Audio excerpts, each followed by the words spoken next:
खुशियों का दिन अख्तर हुसैन आरई के जन्मदिन की खुसूसी मुनासिबत। आज हम एक खुशी का दिन मना रहे हैं जनाब अख्तर हुसैन आरई के जन्मदिन की खुसूसी मुनासिबत पर।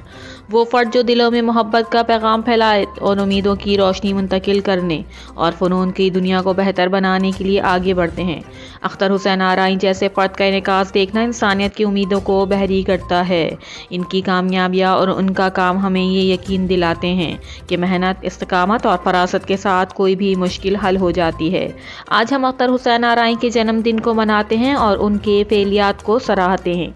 उनकी जवानी, इनफरादियत और फ़नी तजावीज़ को सरगर्म रहते हुए देखकर हमें खुशी होती है।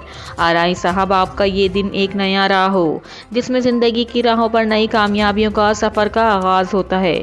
हम आपके साथ हैं, आपके ख्वाबों की तकमील के लिए और आपकी फ़नून की दुनिया को बेहतर बनाने के लिए।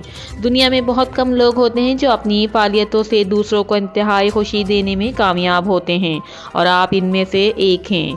आपके अंजाम की रोशनी दुनिया को रोशनी फराहम करे और आपका फ़न दुनिया को मोहब्बत और उम्मीद की सगा हो। आज हम आपके साथ हैं और आपके जन्मदिन को खुशी से मनाते हैं। आपकी खुशियों का दिन मुबारक हो।